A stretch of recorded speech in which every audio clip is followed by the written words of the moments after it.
Hello everyone, my name is UltimoFive, and today we're going over the Fulmin, the Thundershot. The Fulmin is Wisp's signature rifle, which by default fires silent semi-auto electrical pulses at close range, and is obtained by purchasing it through the market and requires these materials to make it. The Fulmin's alternative fire switches it from silent semi-auto to a full auto rifle that shoots streams of lightning.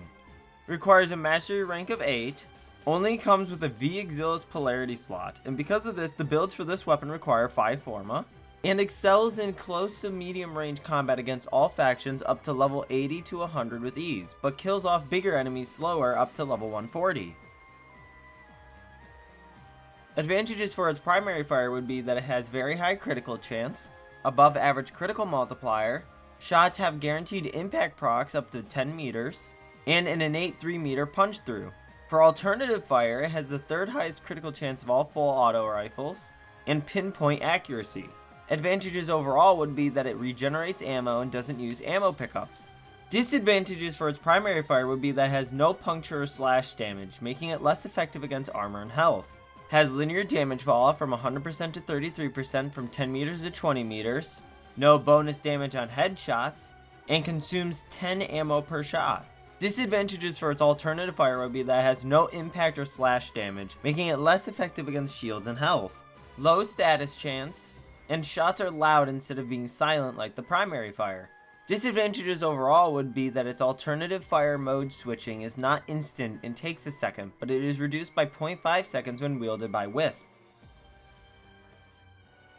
The elements for the Fulmin against the Corpus will be Radiation and Toxin. Radiation causes enemies to attack each other while dealing 100% additional damage to the allied for 12 seconds and can stack up to 10 times up to 550%. Meanwhile, Toxin deals 50% base damage per second over 6 seconds and stacks indefinitely, with each instance having its own timer. Now, normally my Corpus builds would do better against human enemies and have a problem with the robotic enemies, but for once it actually performs better against robotic and armored enemies than the humans.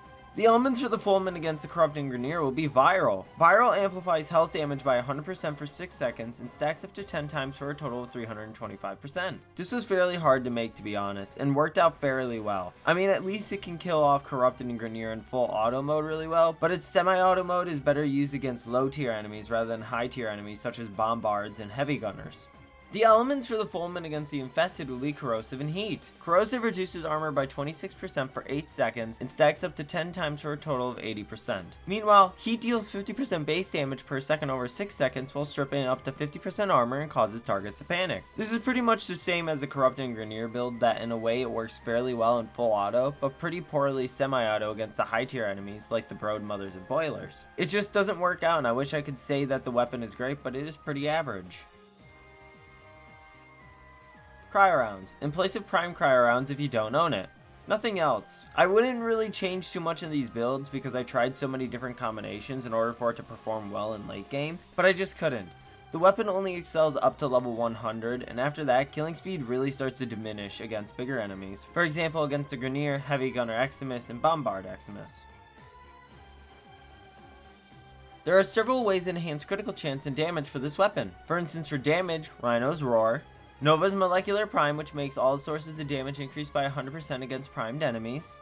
Mirage's Eclipse mixed with her Hall of Mirrors adds a massive damage bonus during the day or in light. Saren's Toxic Lash mixed with her Spores abilities. Banshee's Sonar, which gives a huge damage multiplier, but only really works in full auto mode. And Wisp's Haste Reservoir, which bolsters fire rate, in turn increasing DPS. For critical chance, Haro's Covenant can add up to 50% critical chance and 200% on headshots. The Adarza Kavat with Cat's Eye can give a 60% critical chance boost, and Smita Kavat with Charm can give a 200% crit chance. Arcane Avenger. Upon being damaged, 21% chance for 45% critical chance for 12 seconds. Arcane Primary Charger. Upon melee kill, 30% chance for 300% damage to primary weapons for 12 seconds. Arcane Acceleration. Upon critical hit, 30% chance for 90% fire rate to primary weapons for 9 seconds. And Arcane Rage. Upon getting headshot, 15% chance for 180% damage to primary weapons for 24 seconds. Hope you all liked my guide. If you did, make sure to hit that sub button, like, and maybe share with friends. It helps me out a lot. If you want to see a specific weapon or build, make sure to comment below. And as always, I will see you guys on the next video. Bye bye.